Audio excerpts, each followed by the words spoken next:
All right, good morning, everybody. The videos here posted at the Rookie Scouting Portfolio Film Room are not hosted on the server, and the original videos are not considered the property of the RSP Film Room. The videos are considered to be used under the Fair Use Doctrine of the United States Copyright Law, Title 17, Sections 107 through 118, and the videos are used for the site for editorial and educational purposes only. We're just basically looking at cut-ups of information, of cut-ups of games, highlights, just to talk about them for our own ability to learn and for our audience's opportunities to learn a little bit more about the game of football and quarterbacking itself today. So from that standpoint, the RSP Film Room and its staff of one do not claim ownership of any of the original video content, and RSP Film Room and the staff don't use said video clips in advertisements, marketing, or for direct financial gain. All the video content in each clip is considered owned by the individual broadcast companies. So you hear that, Pac 10? All right. So with that in mind, I just want to welcome everyone to the 42nd version of the RSP Film Room. And we have a return guest today who, I think our readers really enjoyed having on the last time when we profiled Jameis Winston, and that's Will Hewlett with The Range. Welcome, Will. It's good to have you on again. I appreciate you having me back. Real excited to get back at it. Yeah, absolutely. And today we're going to take a look at Marcus Mariota, who we were, talking about just a minute ago, that he is probably the most scrutinized quarterback in this draft class. And as you know, if you're a follower of the RSP blog, that, Eric Stoner and I have each done our own share rounds with this. So we're both very interested in hearing what Will has to say about Mariota. And we're going to get a chance to watch him against the Ohio State Buckeyes in the national championship game. So I would imagine there's some obvious reasons why we're going to watch this game, but Will, could you share with our audience some things that you were thinking about when you chose it? Yeah, I feel like it was a game that displayed, some of the qualities that good and bad of Marcus Mariota, and it had a pretty good variation. It showed him in an environment where he was. Had to play from behind. I think some of the flaws that people are talking about were exposed in that game. And it's a game I think everyone's familiar with. Good game to eval. There's some other ones out there that were pretty good, but I liked just the storyline through the game, what it kind of told, and I thought it was a good. And also with the other quarterback, Cardale Jones on the other right side of it, you have some really good comparisons, I thought, with him playing as well. So that was my thought. Nice. So what is it about? What are some things for anybody who has either, are not huge draft fans, or maybe are just becoming huge draft fans and are or fans of their team and don't really watch college football, and they're thinking, Marcus Mariota, what is he about? What are some things that, make him the prospect that he is right now? I think the key qualities that kind of stand out about Mariota, obviously being a winner. I mean, I think he's been at the helm of the Ducks now for this is his third season. Yeah. And anyway, just, the win-loss record, I think, stands out. He has displayed over the years. I do remember when they, a couple years back when they lost to Stanford, one of the backstories I got from the game was, it was a game where he should not have played, but he went out there, displayed, amazing toughness. They didn't win the game, but he kind of put his body on the line for his team, and then obviously his athleticism, some of the leadership qualities he displays, and just the upside. I think obvious things that stand out as his draftable qualities. I think those are the main things you're looking at. Absolutely. And I think that some of the things that I'm looking forward to us having a chance to discuss, there's going to be a lot more that you're going to bring to the table that it's going to be interesting to hear your takes. But I've described him often as a very good executor of an offense, someone who, that the offense is very creative, but he's not necessarily as creative as the offense, or at least Totally. the role that he's been in. Yeah, So that's a I'm great interested. description. Good. Okay, good. So it's always interesting to see, because you never know. I mean, I'm waiting for someone, when I say that, someone go, "No, man, you don't know what you're talking about." No, I mean, it's pretty accurate. I mean, if you look at the Ducks offense, it is creative by means of, it's outside of the box. They're kind of on the cutting edge of how they run their offense. Play-wise, it's rather simplistic. But I think when you look at the whole process that they go through, it's what really separates them. And, Mariota is probably the best. Well, he is the best that's come through there in terms of running the Ducks offense. There hasn't been one better. Are there any guys I've been trying to? I just want your thoughts on this, because I've tried to describe quarterbacks who I thought were, the difference between guys who are maybe executors of an offense and guys who are kind of creative playmakers. Like we looked at Jameis, and Jameis is certainly a guy that the offense goes, well, if things break down, you'll create for us. Right. But are there quarterbacks in the NFL that you would say, who have had successful careers, that you would say are more executors in the style of Mariota? Are there guys that you would classify in that range who may do more task-oriented work, but they do it at a very high level? I would say the best one is Tom Brady. Wow. Okay, so I've been actually put some thought into this. I might be completely out of line here, but here's my gut on this. Tom Brady. I draw two obvious comparisons in terms of people we can relate to. So it's Tom Brady and Aaron Rodgers. I think we both know that the two of the elite at their level. The Patriots' offensive system is somewhat unique in comparison to the 32 offensive teams, and I think part of the uniqueness is the offense has been designed around Tom Brady's weaknesses and his strengths. Now, he is arguably the best quarterback that ever played the game. If not, he's in the top 3 or 4 conversation there. And I feel like with Tom Brady, if he was taken out of the Patriots offense and put into another offense, there would be a curve of struggle because of the lack of athleticism, because he's not a very athletic guy at all. And, having to learn a new system, I think that he wouldn't be as impactful, surprisingly. Obviously, there's going to be quite traits that make him just a good NFL player. I feel like the Patriot system is a little bit unique in comparison to everyone else. And Tom Brady is just like the master of what they do. I mean, him and the offensive coordinator, McDaniels. Yes. They almost work in a partnership. It's not a coach-player relationship. It's almost like, it's very equal. And it's like, well, here's what I think we should run. Daniel says this, and Brady's like, I like this. I don't like this. And he can go back to Daniels and say, we need to change it to this because I feel more comfortable there. A totally different relationship that, 95% of the quarterbacks in the NFL have with their offensive coordinator, and rightfully so. He's kind of put he's proven it every year. I think you take him out of that kind of environment, and he wouldn't have as much success at all. I think a guy like Aaron Rodgers, obviously, preparation wise is elite and does the things to be a great quarterback.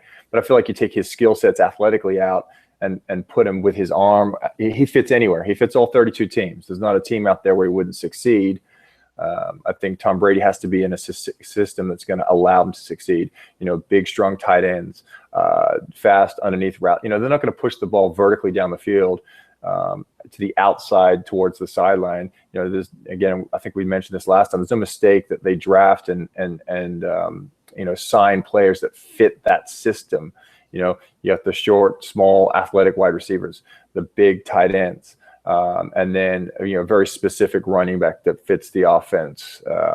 I think there's there's a formula that they use, and Brady fits that perfectly. I think Rodgers, you put him in any situation and he's going to succeed. That's a good comparison and contrast there for that. So for those of you who are new to the RSP Film Room, this is just a couple of guys watching tape and discussing what we are seeing, and as far as evaluating a player, as far as their technique, what we like out of the game, as well as the players in terms of how they play it. So with that in mind, we're going to watch this tape, which is cut-ups from draftbreakdown.com, which is obviously a terrific site. You should visit it if you're interested in watching more tape. And we're going to watch this, and we may have some dead air. We may take some tangents on what we talk about and review the play at half speed or full speed, whatever it is that we want to do to kind of get to the bottom of what we're looking at. So I'm going to bring up the screen now and make sure that Will can see it and that we both have it available. And that should do it right here.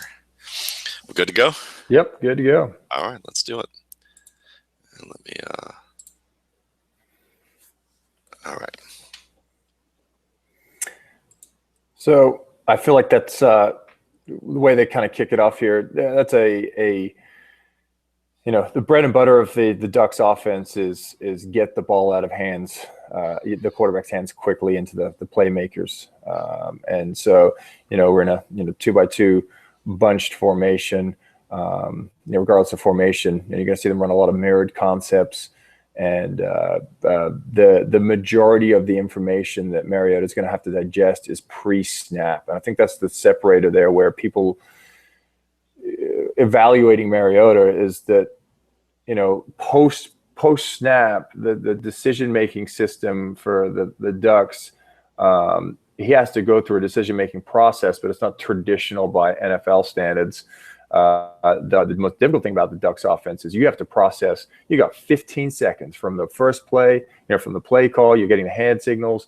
You got to set the formation. You got to shift the protection, and then you got to make sure everyone's set correctly. And then you got to make your key defender read. And then there's a lot of run pass combinations in their offense. That's where he excels at running this Oregon offense. That's good points. And when you talk about a mirrored concept for our listeners, you're talking about basically the same things happening on each side of the field. Exactly, yes. And that may not happen on this play, but a lot of their stuff is, we're going to beat you because we're going to snap the ball faster, and we're going to get the ball out of the hands quickly or push it down the field quickly. We're going to beat you on tempo, and we're going to get you in a substitution problem with your defense. So, you can't, if you're going to be, you got to think of it like this. Offense is, the faster you go offensively, the less complicated you can be. And what's fascinating about this game especially is the Ohio State defense, especially this gentleman here I'm circling, who is, was a safety, but plays an outside linebacker role or a will linebacker role, who basically allows him to stay into basically a 4-3 set for most of this game.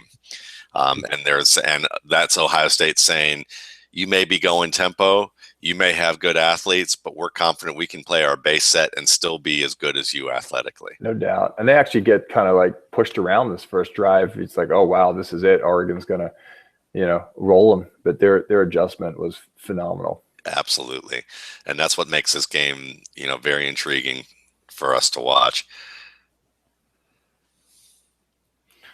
Nothing wrong with that throw. Good read, good throw. Absolutely. And that's one of those pass run combinations, that looks like play action, but the majority of what Oregon does is, he could give that to the running back. You've got guards and tackles pulling, and but he's got to defend a key that's going to tell him pull the ball and throw it, and he does a phenomenal job of that. What is he keen on right here? So pre-snap, there's going to be something where he's either going to count the box or just the shade of the lineman is going to tell him, okay, I probably don't want to give this ball. And then after he makes that decision, so he's generally got two decisions. He's going to have a pre-snap. It's where it's going to help him make the call exactly where you're circling the mouse, and then post action, then he's going to move to his next defender key, where he'll either run it or he'll throw it. That's very frequently. So he's going to watch that outside after he's made the decision there to keep the ball. He's going to roll, get his eyes on the flat defender, and look how quick. I mean, we're 3-4 steps into the play action, that ball's out of his hands, and that's where he's just from a decision making standpoint, he's very clean in his decisions, extremely clean in his decisions. Regardless of what that decision is, based on the play, and he has no hesitation, balls out. So what's your viewpoint on a guy operating from a spread offense doing the play action game from something like this, where it's a kind of a read option type of fake and translating to the NFL? I mean, how difficult, how easy is that to develop? There's more and more NFL teams doing it. They're integrating a lot of the. I'm hearing from teams. There's more of that type of play creeping into the NFL. Teams that you wouldn't expect that stuff to come into the. You'd even see Peyton Manning do a little bit of it last year, but I think there's an element where we classify a spread team. It's a shotgun team. They're going to struggle with the under center stuff. Well, Tom Brady was in the shotgun probably, I don't know, he's like 70-80% of pass attempts he's in shotgun. So I think the play action is important, depending on the balance of how much, a team is going to be under center or in the gun. There's certainly an art form to under center play action. And that's not something you can just be good at in one off season. And how about drops, drops and reading from drops? Yeah, absolutely. Shotgun and pistol. The way I teach quarterbacks, I've always maintained that regardless of offense, we always work the 3 and the 5-step drop as standard teaching tools for quarterbacks to be good at weight transfer. I don't even care if they're 100% shotgun. We will work a 3 and a 5-step drop because the rhythm and the weight transfer required to be great on a 3 and a 5-step drop helps set up the foundation for a lot of other pocket movement, weight transfer. The tendency in the shotgun offenses is quarterbacks, will get, somewhat lazy with their footwork, but to a certain extent, you don't need to do a whole lot with your footwork in the shotgun. So I think there's an art form of weight transfer, and there's certainly a little bit more of a difficulty. It becomes a little more difficult for quarterbacks to make a cleaner read because you're moving away from the defense, whereas in shotgun you're already there. I mean, that's why you ask any short quarterback, if you meet a short quarterback that says I prefer playing under center, there's something wrong. That's a red flag, right? All quarterbacks love the shotgun. It's easier. Just the dynamics of being under center allow you to sometimes get the ball out a little bit quicker, depending on the concept you're going to throw. There's an definite advantage to the number of different play actions you can create from the under center position. That's kind of why the pistol was invented, because they wanted the downhill play action to be more aggressive out of a gun type position. So they combined the stacked quarterback and running back at Nevada to get better play action. Shotgun, the play action is, it's okay. It generally doesn't get guys really bit on stuff. It's funny because, I talked to a guy like Chad Spann who played over at NIU and was the MAC player of the year, offensive player of the year. And he told me that running out of pistol as a running back is much harder compared to other sets. Yeah, we always look at it from how great it is for the quarterback, but we never ask the poor running back how it is for him. That's a great point. But it's interesting because when I watch guys from the gun or from pistol, I like watching quarterbacks who actually take the drops that you would see that are more mimicked from center. I actually feel a little better about some of those guys sometimes, just because, like you said, that rhythm of the play. Yep. And one of the more difficult things I'm starting to starting to realize as I've watched this over the years is that it's not just whether a player can maneuver the pocket, but whether he can reset well enough after he's maneuvered the pocket to deliver the ball. And I think that's one of the big criticisms of Mariota, is does he do a good job of resetting the pocket? And it's kind of the jury's out there, because we're evaluating something that couldn't be more different than an NFL offense. That's the big thing here. This is, we're such a different spectrum in terms of how plays are run and how things develop, and that's why I think there's more questions that will be answered after Mariota gets in the NFL. I think there's only so much you can evaluate right now because of just the nature of the offense. And there's nothing wrong with the offense. They kill it. I mean, it's phenomenal. I've had quarterbacks playing it that I've worked with, but there is a certain, it's French and the NFL is German. Yeah, that's a good way of putting it.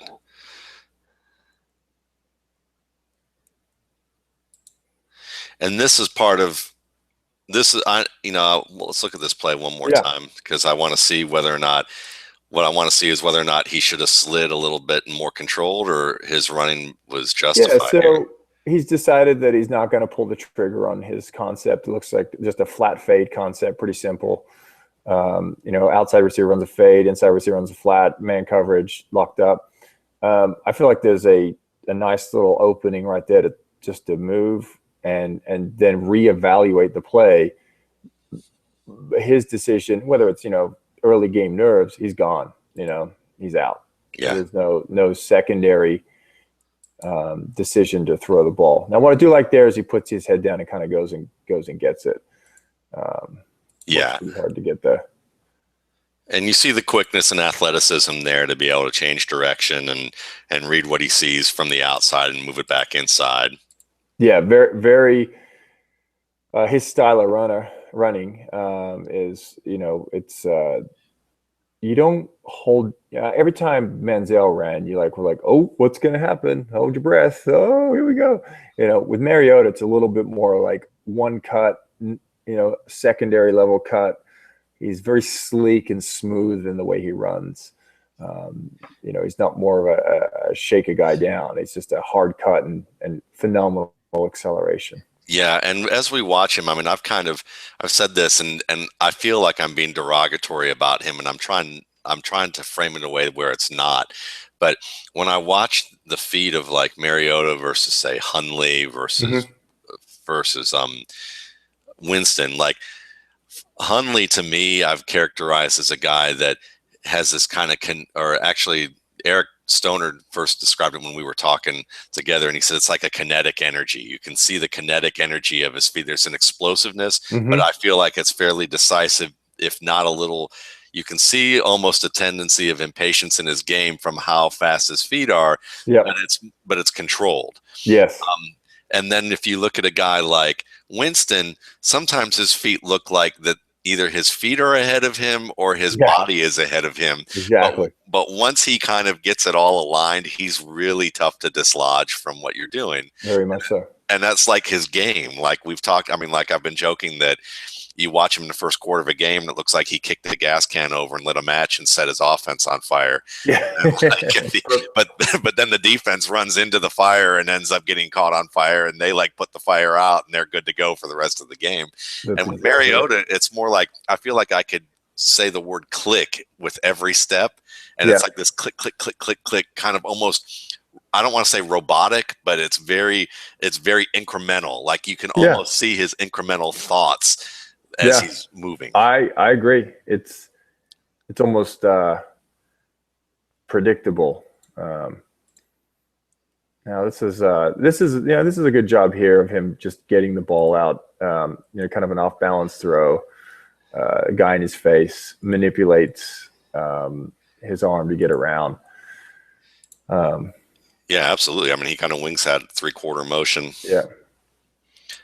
And a lot of these extended handoffs, I mean, these are extended handoffs that they like to do to the outside, to the flats, and then use a play action game oftentimes off of that to exploit people deep. And that's where their deep game tends to be set up, is on these short outside plays. Exactly.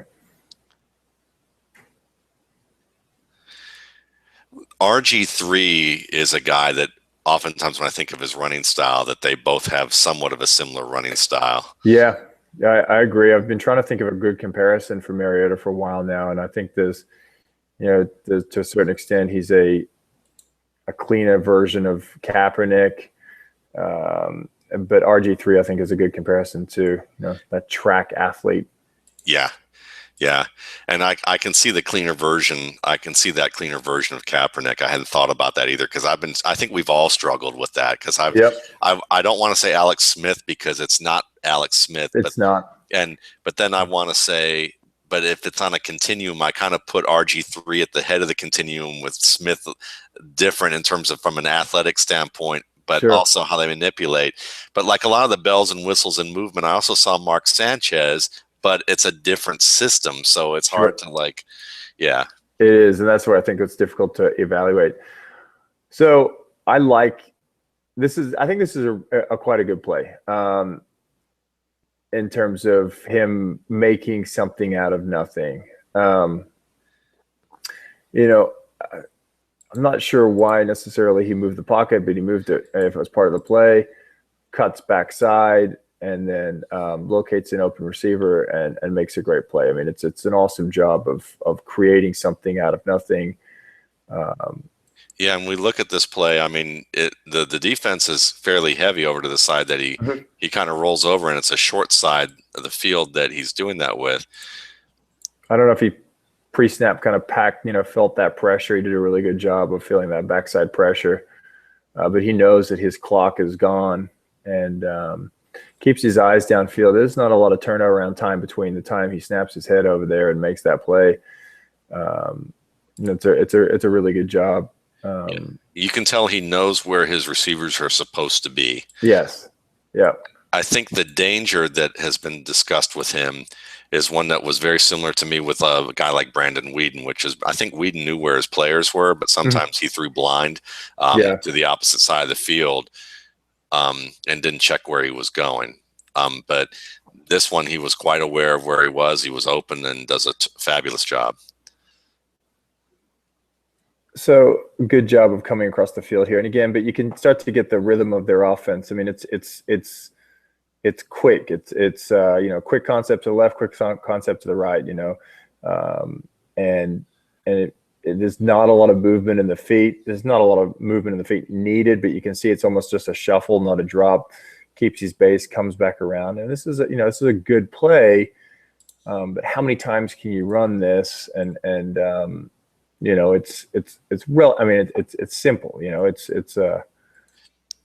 But it's like when you say simple, I mean, it's like as simple like a handoff. I mean, how many times how many opportunities are you going to be able to do this? And you're not going to get these type of big plays on a consistent basis in the NFL. Exactly. So it's like saying, yeah, that was a 25, 30-yard completion, but that's, from the standpoint of how's that going to affect it, how's that going to work the game plan in the NFL? It's not, Exactly.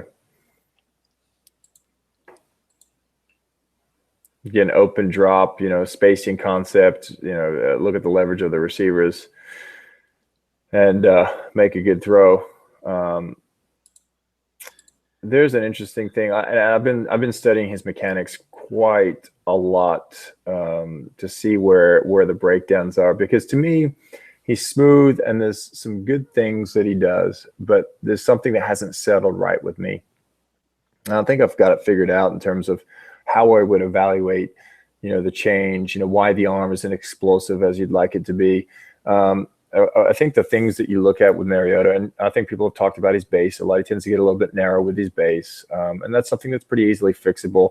Where the narrow base hurts you is you cannot, generate enough hip slide. So you end up utilizing, you kind of shift if you look at the throw, let's just use 50-50, 50 legs and then 50 core rotation with the arm getting ahead.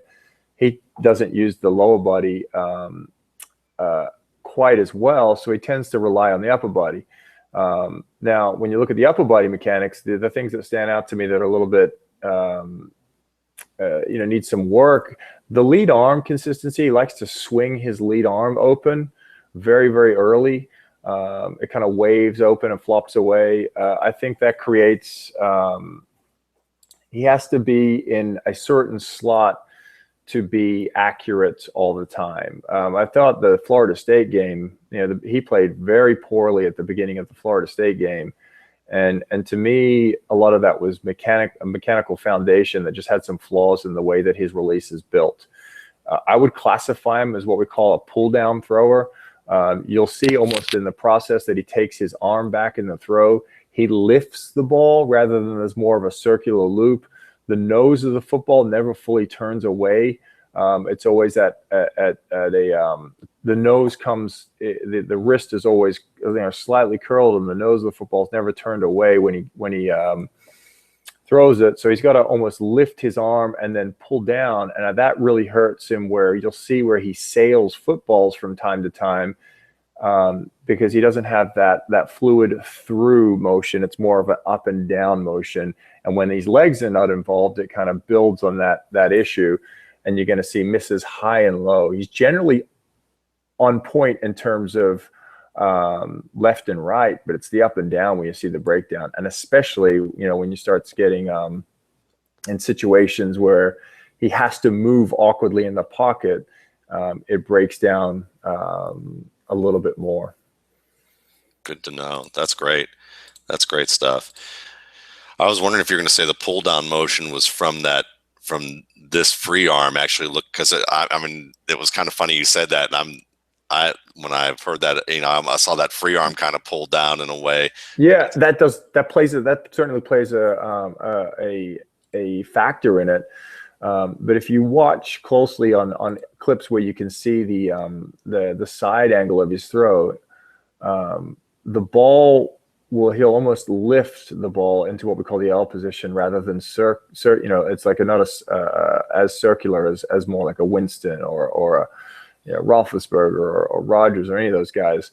It's a lift, and then what comes up must come down. So, you know, the ball has to travel out and up. His is almost always, you know, it's a guess for him where to release it.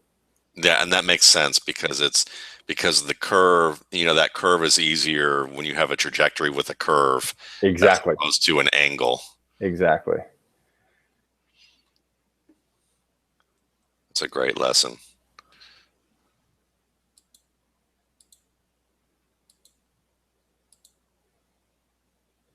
So this is a great play. I think displays a lot of the things where, you know, the creativity.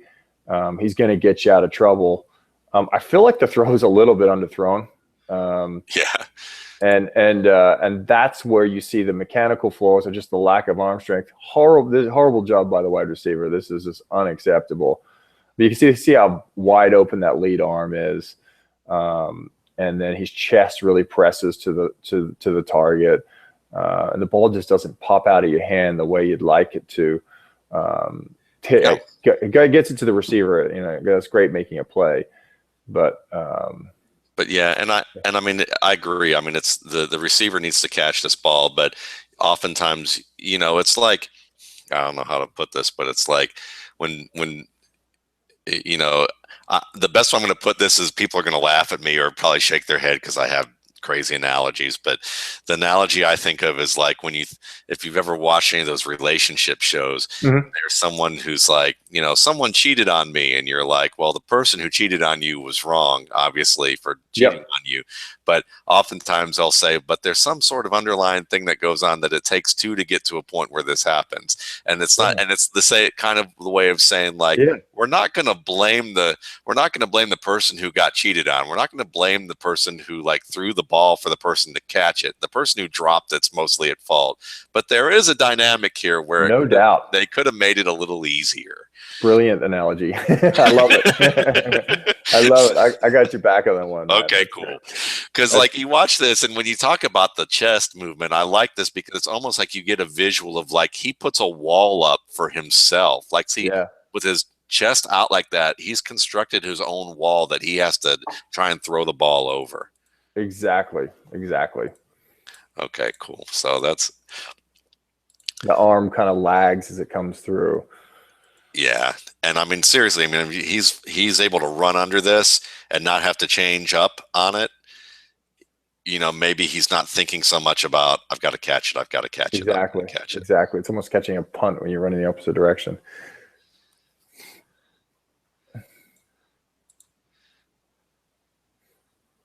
And it's just that, like you said, that one cut movement, very quick. Yeah.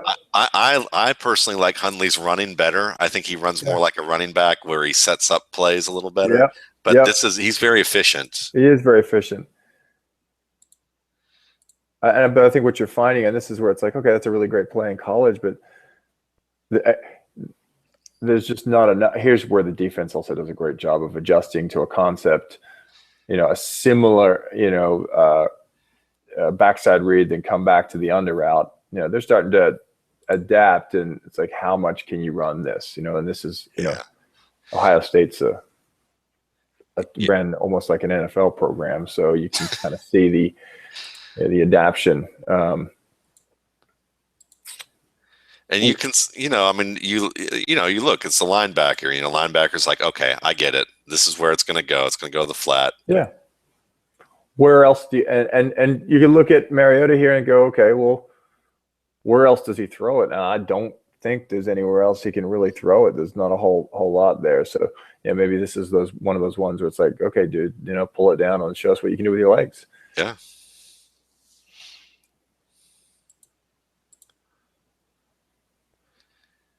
So the only, we've only seen them push the ball down the field vertically. This is, again, you can see that chest open, that lead arm swings open quickly.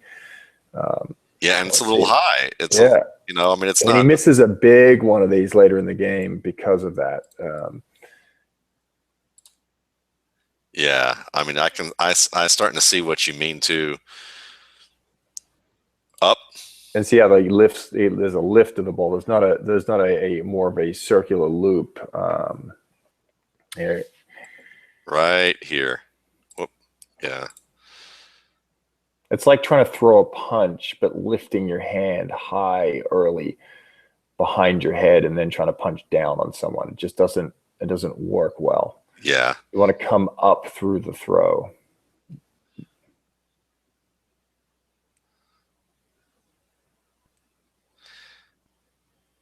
And this is nice. This is great. I mean, this is their offense to a, a lot of times they're going to have a run, this a little bit of play action, and then quick little quick game concept to make a read on. And if the quick game concept's not there, then it come back to the more of the vertical down the field, and this is where the spread offense creates these beautiful lanes to throw to receivers.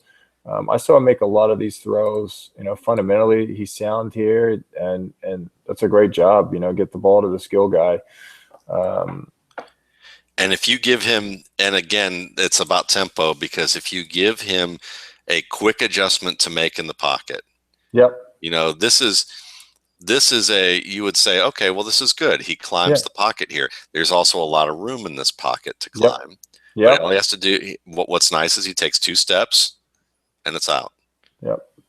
And that's a great play. Yeah, absolutely.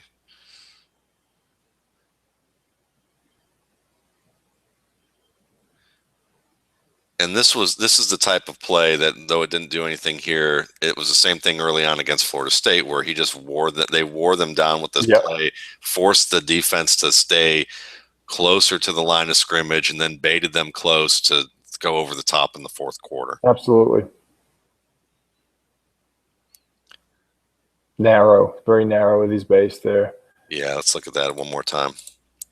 You just see the tendency. Does it affect the throw? Not a whole lot, but just his feet are just so close, which generally leads to either a longer stride, or if it doesn't stride, then it's just which he doesn't get a whole lot of stride. Front side open. It's just It's also harder to adjust, I would imagine, if there is pressure in your face. Yep. Because in the NFL, maybe, at this point, if it isn't come open, it's not open here, and he has to pull the ball down, he might have a defender a yard or two away from him. Yep. And they've worked. You've seen the work in the pro day and the combine where he's played wider and he's a little closer to the ground, and that's great. But you got to hope that he's been educated on why that's important, and he's got a kind of an evaluation system built in for his own mechanics to keep that rolling in the NFL. Talk a little bit more about that, because people will say, well, he displayed this in the workout. And, and then you'll have detractors say, well, I'm one of those detractors where I'm often going, well, that's great that he's doing it in practice, but it takes a lot of time to get that into a game situation sometimes. Yeah. How does a quarterback do that? How do the successful guys do that? What do they do to organize that without me giving up some of your, yeah, no, so you're talking about creating lasting change, basically. And that's the argument in the industry that I'm in, is that, okay, so you get a guy all pretty for his pro day. How much of that do you evaluate and do you take into account? So, there's core changes in your game that you're going to make. And I feel like that was kind of just a prayer there. I'm not a big fan of that decision. I get what he's doing. He's got to get it out early, but they're onto that. But you're creating lasting change in an athlete. If you the process of developing athletes for the combine is interesting to me because, how truly beneficial is it to their game, or is it just beneficial to their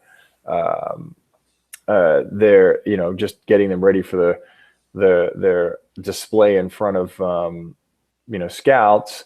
And then if you use that formula, how much weight do you put on that? Well, I don't think you can put a lot of weight on the pro day. I don't think there should. I think Teddy Bridgewater again was a brilliant version of don't evaluate the pro. Don't, it's like, okay, the problem is this is all we have to evaluate right now. So let's go crazy with it. Yeah. It's like, you got to just put it back in perspective of what does a pro day actually tell you. It tells you a lot of stuff that you already kind of know and you want to confirm it. And it just gets you a chance to see it up close and personal and evaluate it. Say, okay, is this a bigger issue than we think it is, or is this going to be fixable? So when coaches are trying to create lasting change, the biggest thing in coaching is that, are you educating the player on why it's important, and do they have a mechanism built into that teaching to allow them to self-evaluate their mechanics through the throw. So we look at the ultimate goal for every quarterback through the style of teaching that I do is to help them do what we call self-correct. And self-correction comes from two things. It's basically having great understanding and great awareness. So the difference between understanding and the difference between awareness is, good quarterbacks can have really good awareness. They can feel things, they can adjust well. But the problem is they don't understand the purpose of certain moves. They don't understand when it goes wrong, why it went wrong. So you build up the understanding end of it, and kids that overachieve generally have a really high understanding, but they may not be as aware. But you combine both of those things together. A kid that's very educated on his mechanics, he understands why his arm has to move a certain way, why the lead arm has to be more controlled, why the lower body has to be a little bit wider and play better. And then you combine that with the awareness of an elite athlete, then you get a kid that that can quickly evaluate each throw, and they have their own mechanism to go through and then correct it on the next play. So, was the teaching just, hey, change this? Well, they change it for the pro day, they change it for the workout. But as soon as they move on from that part of their life, they just kind of go back to what feels natural. So you got to give them a reason that makes complete sense. And I'm sure they've done that. Aaron Rodgers was probably given a very strong reason why he needs to lower his pre-pass. From Cal to, so mechanical changes can absolutely be made. I think it's just about how they're coached into them. Yeah, and I would imagine, and then ultimately it is the player. I mean, the player could have a great explanation in the classroom, and they're just thinking, I'm just getting, that makes sense. I'll work on that later. And I'll just never do. I've had success, so I'm just going to do it this way. Yeah, and I think that's a problem. Or they get seduced because things go, they make the change, everything's going well, but then they're in practice and they're learning all this information on the fly, and they regress to what they were doing, but it's working in the practice. Yeah. And they're like, I don't need to worry about that other stuff. And they just kind of slough it off. And then the game time comes and they're struggling, and somebody, someone's criticizing their game and they're thinking, I've heard that before, but that that's why you see, and I think that's why it's important to have a great quarterback coach on staff, because you see regression. You either see the quarterbacks are either going to get better through the season or they're going to get worse. And And I think a lot of times in high school football, you see a lot of regression. You see it in college football because, we get so caught up in X's and O's and we start forgetting about how important fundamentals are. Well, you got to work on fundamentals on week 8 just as much as you do on week 3, because you got to make sure things stay in line, and you got to continue to evaluate those things. It's great to have an awesome play call, but if your quarterback can't effectively throw it, then there's no point. Yeah, it's a great point. It's funny that this week I interviewed a former Florida State point guard for their basketball team from like the early 2000s, and injuries prevented him from really making an impact, but he was like a top 20 recruit. Yeah. And he talked about how that he was a gym rat, and he spent probably 4 or 5 hours a day on his dribbling and ball handling, his fundamentals. And this is a guy that was voted, the Nike Camp Sleeper, and and when he went to Florida State, even though he didn't play much because he had knee issues, and part of that was because he overworked himself and didn't understand how to take breaks, and he wouldn't listen to people telling him to stop. That knee tendonitis you're getting, maybe that's a you need to retrain your program so that you're listening to your body. But he was, when he did play, he had very few turnovers. He was like one of the most efficient ball handlers that you would see, and that's part of fundamental work every day. Absolutely, you have to have it. You got to have it. I truly believe that. Again, that's why the great ones are spending their time refining those things in the off season. Yeah, that's why Dan Shonka, the former scout, would talk about seeing Peyton Manning late at night in the stadium in Knoxville, working on his drops in a weight room, like at 10 o'clock at night in the dark. Yeah, exactly.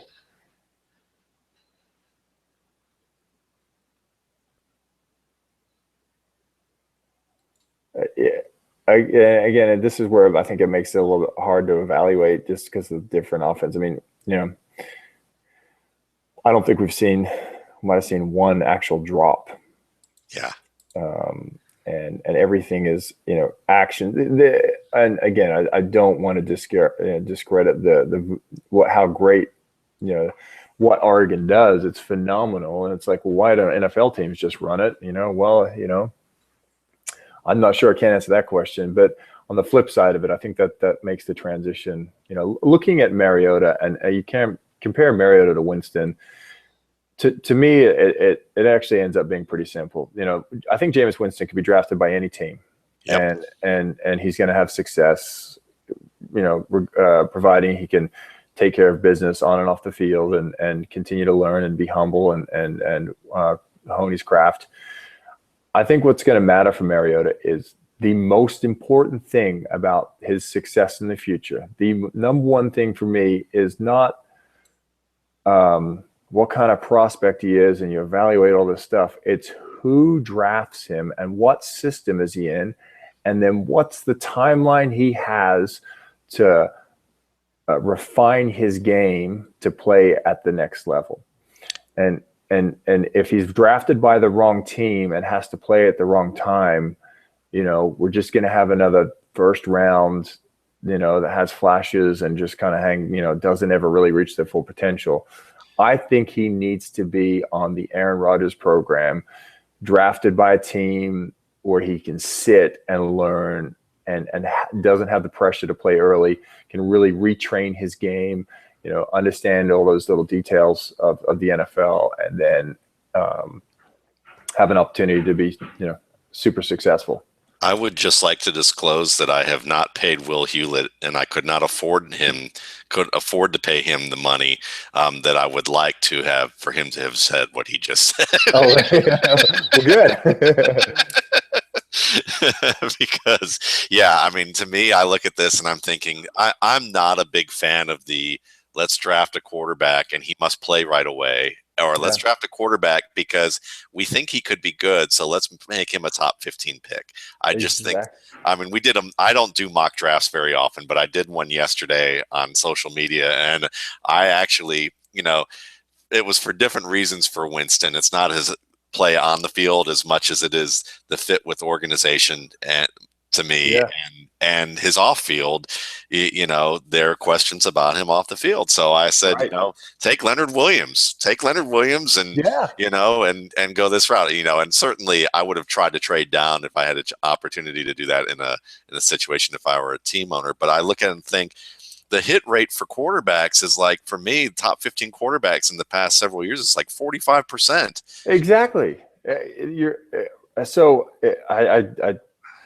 I know there's always that fear of like, well, if we don't draft him, then we'll be the guys that didn't draft him. But so what? I mean, like, I look at people go, well, where are you going to find a quarterback? And I'm like, well, we're going to lose this year probably, but you know what? We're going to build a team that's strong enough that guys like Peyton Manning or Tom Brady or Carson Palmer or somebody at the end of their career towards the last 4 to 5 years is going to go, I have some juice.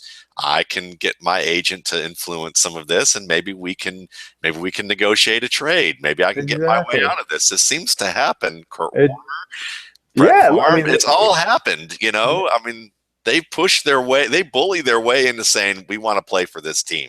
So if you build a strong enough team, one of these guys is going to come, and then you're in better shape. But of course, you have to have front office buy-in and ownership buy-in that they're not going to get an itchy trigger finger and go, well, 3 years is up, and we haven't done much other than built a team that's like this close. And no doubt. I mean, it's so true. I mean, I feel like that a lot of guys would have success if they just had time to have success. They just had that process, Yeah. Good no decision here. See the low ball. That's where the mechanics, to me, right there. He can't generate the juice.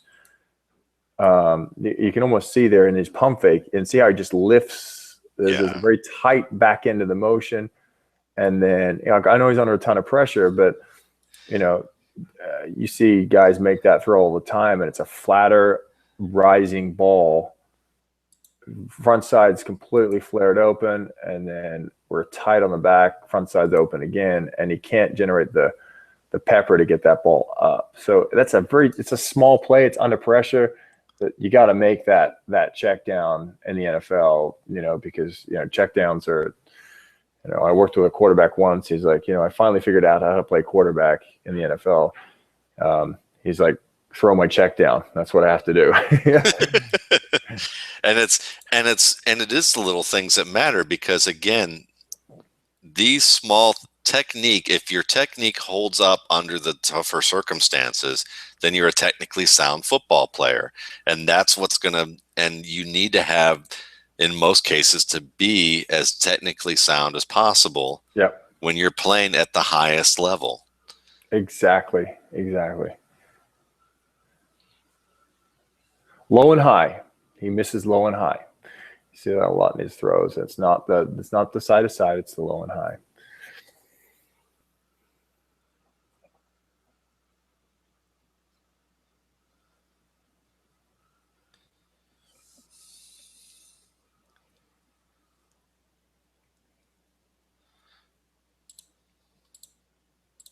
Too high.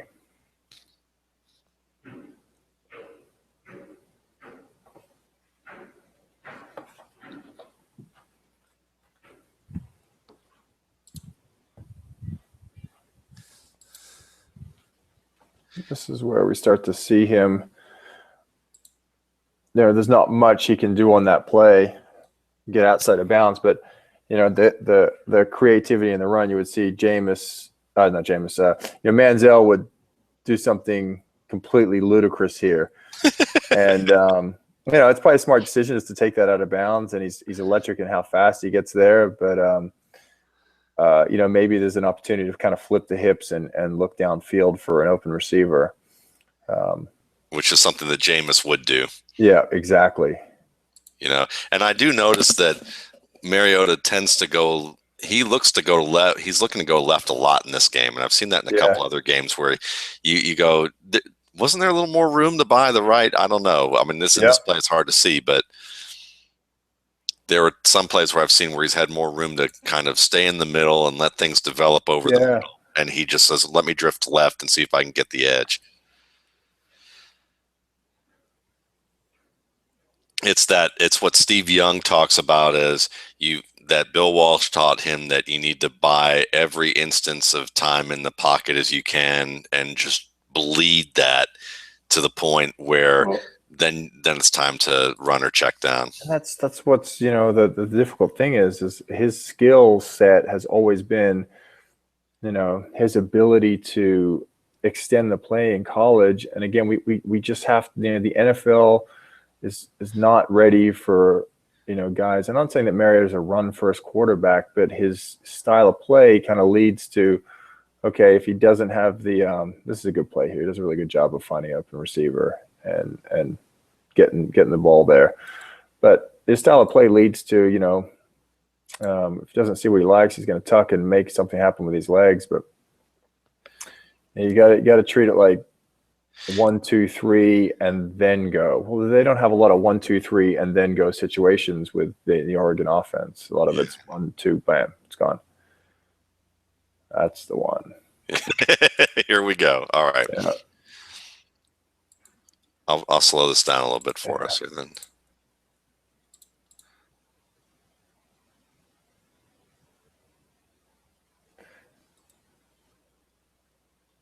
So I get that there's a defender there, and that guy makes a heck of a play, but I just feel like, you've got to either reposition your hallway to throw the football with your feet, or you've got to make a different type of touch throw where you kind of get, you just change the angle of the release. But, if he was in a drop here, he would be able to make his angle better to make this throw. But because there's not a lot of drop concept, not a lot of, and it is a quick game concept, but I just feel like the touch on that one, the throw was like, oh, we got to make that one. Not an easy throw. No, and it almost seems, maybe I'm putting too much into this, but when I watch it this slow, it almost seems like he's trying to adjust where he throws it in the middle of his release. Mm-hmm. Yeah. Oh, yeah, you're exactly right. Play action actually doesn't do anything. Like right here, yeah, begins to. It's like he's like, oh snap! I see that defender there. I gotta adjust it. And he doesn't throw the pick, which is good. He sees the guy. But, is there another way to make that throw? Yeah, I think there is. It's easy. Yeah, it's very easy for us to slow it down and make that analysis, but especially because I mean. Yeah, that's difficult. And if you're gonna be inaccurate, this is exactly where you want to be inaccurate. Yeah, it's a good miss. Yeah, interesting play call on third down. Yeah. And is that would you say, based on what you've seen of Mariota, is that a reflection more on the team? Is that a reflection on him, or just in this game where they're like, the middle of the field here is a pretty tough middle to crack? Yeah, I mean, I think it's how their offense is designed.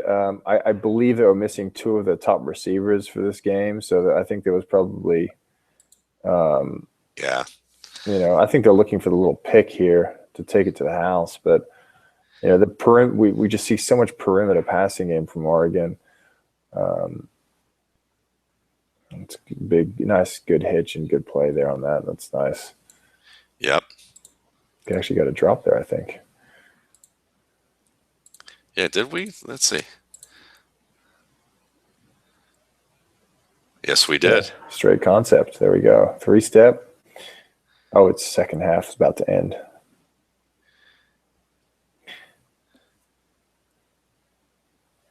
Yeah, it's worth, I wanted to see more of that. But that's a problem. Why would you run more of that stuff when you kick the crap out of everyone because you're better? What you do works. That's the magic of the West Coast offense or pro style passing games. Or, it becomes an equalizer. If the up tempo offense is not working well, then Oregon becomes an average passing team. Yeah. Because they just don't run that stuff, So is he looking low to high on this?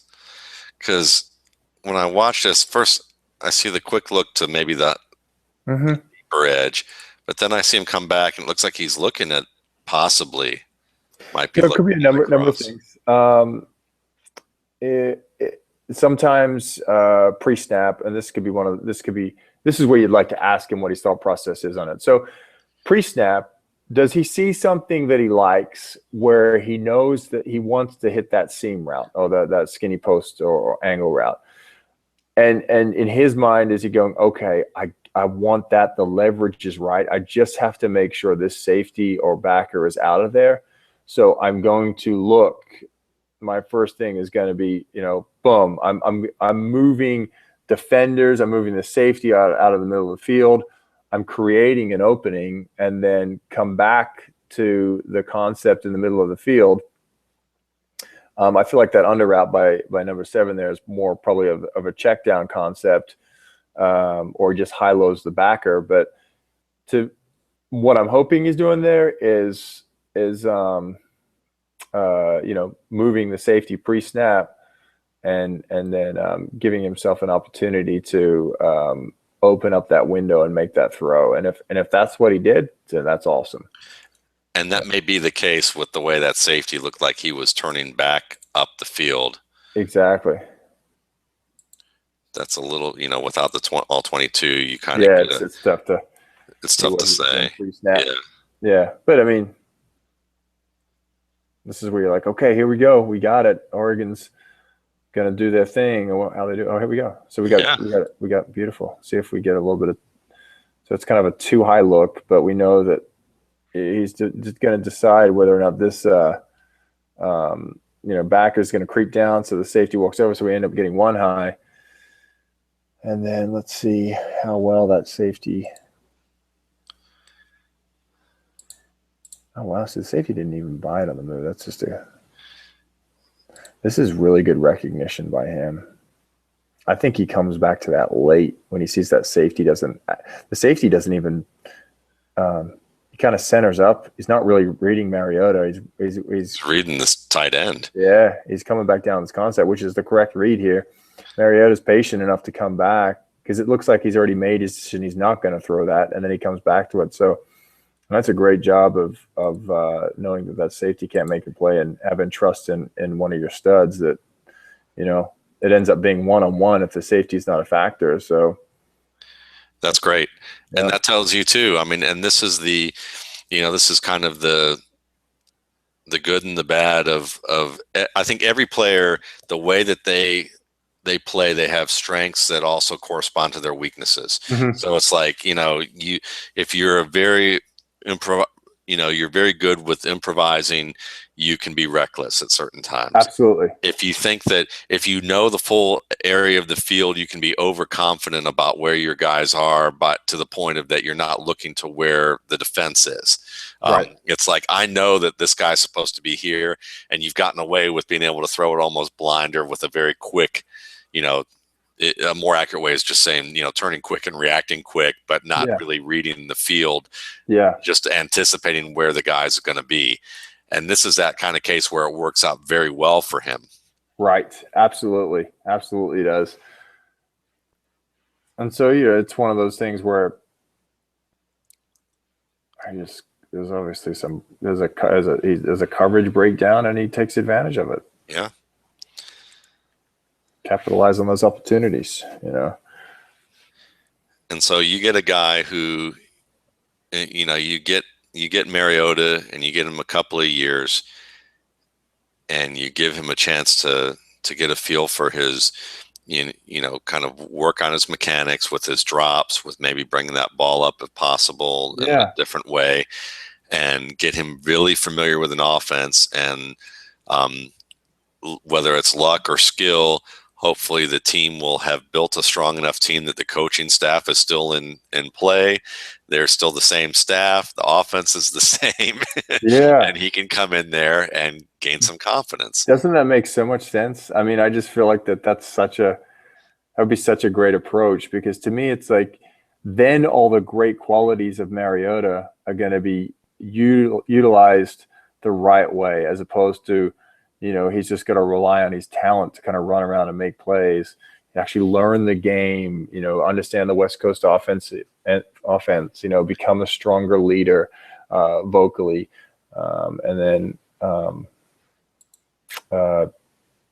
you go from there. That's a really good I mean, look, I grew up in the 70s and I watched lots of players who weren't known to be like great quarterback prospects turn into great quarterbacks. It seemed like. So I watch this and I keep thinking, why does the NFL keep throwing away money? They're throwing away their investments. Like, it's like, this is my prize car. I'm going to jump it off of a ramp into a burning I don't know how to drive it it yet. Spikes. I don't know how. So yeah, it's like driving a race car around a track that you've never been on the track before, and you've never driven the race car before. Yeah. Let's learn the ins and outs of it a little bit more, and I don't think you can do that in 3 months of the off season with a pro day and a combine. I think that's a piece of the puzzle. Yeah, and the fact that the NFL, whether it's true or not, that somebody in the NFL at a front office or an executive position is going to listen to a talk show radio host talk about how bad the team is and how they're going the wrong direction and how they need to put these guys in and what the public thinks. There's a point where I would just say, look, we're supposed to be the experts. Let's act like the experts and say it's going to take some time. And yeah, you may want to hang the coach in effigy right now. That's all fine and well. I'm still paying this guy's salary. You're not, and exactly. go from there.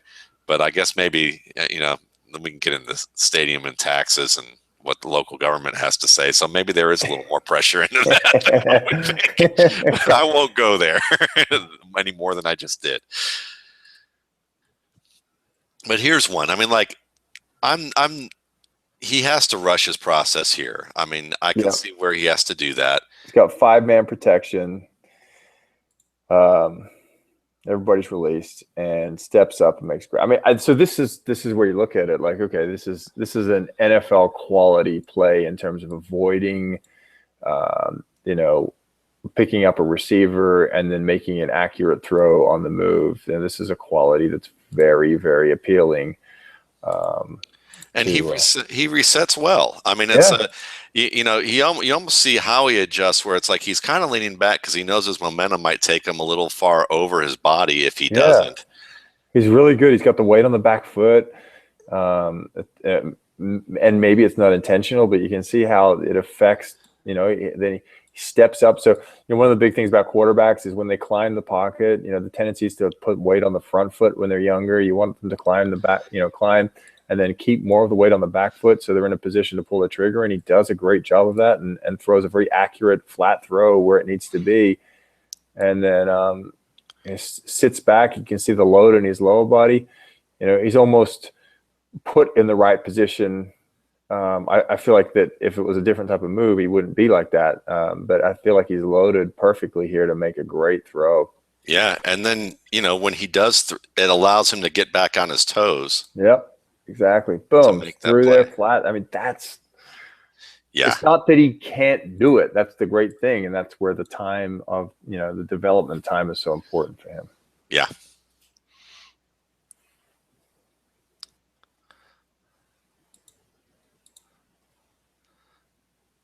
At some point, I would love to look at Hundley with you too, because I'm a Hundley fan.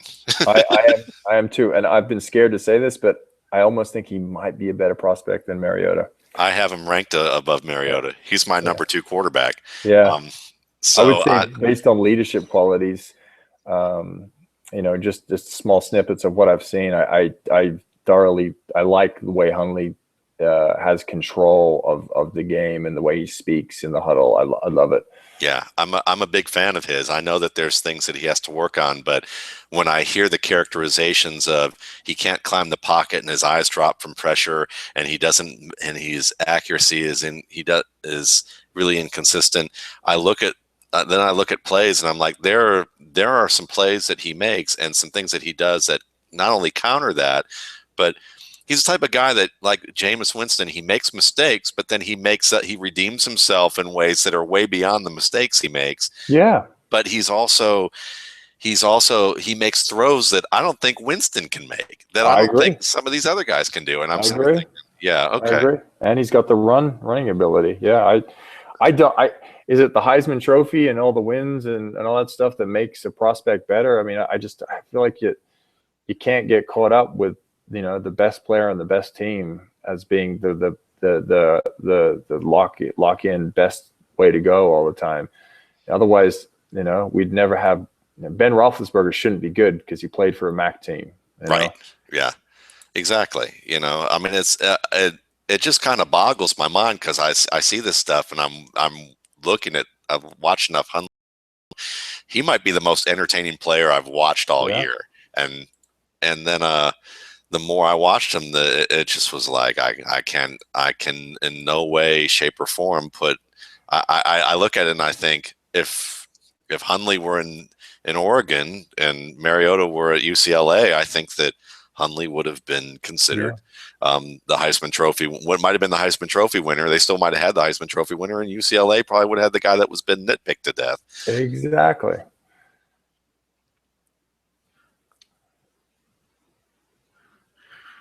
Look, you can see, see how that nose. It's just the move is his throwing move, and this is crazy, but like he doesn't have enough of a whip action in the back of his throw to create maximal velocity. Yeah, look how high that ball is. Yeah, the point. And then you see the lead arm is always constantly played open. Yeah. Do it one more time here. Yeah. So that arm being open so much, his chest's already open. There's no whip action, as you say, to bring the shoulder back and come through. Yeah. You can see the nose of the ball never fully. It's just like he's almost like he's curling the back of his throw, a bicep curl in the back of his throw. He's gotten very good at throwing the ball that way. And it's I'm being highly nitpicky on this concept. But if you want to evaluate mechanics, I mean, that's how I would evaluate it and say, that's why he's limited on certain types of throws. I think there's some small changes there that will help make him a little bit more consistent. Yeah.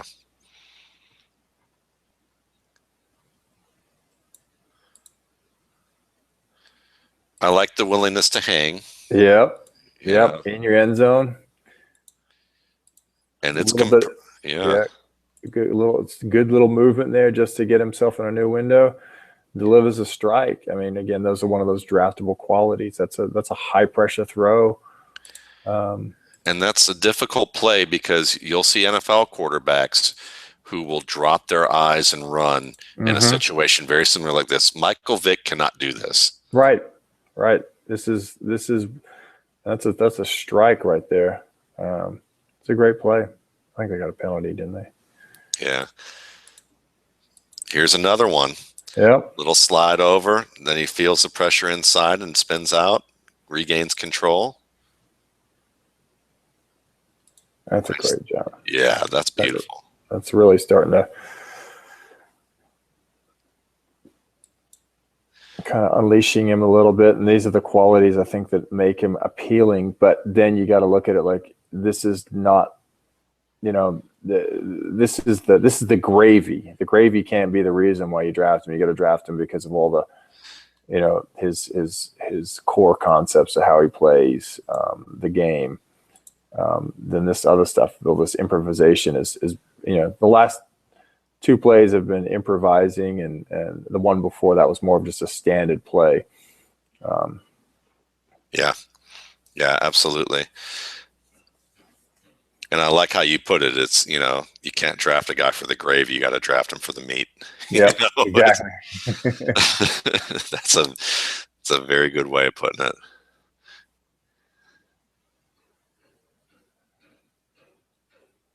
This is just the perfect model of Oregon's offense, right? We're going to go fast. We're going to get the ball out quick.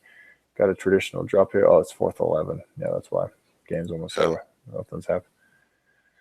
I think one of the things too, and we talked a lot about that. People have mentioned his leadership being, kind of, oh, it's good and it's great. Here's the great. I'll put it exactly how I see it. I love the fact that, and you talked about this before. There, players' great qualities sometimes lead into, some of their bad things. But to me, this game, I wanted him to get mad.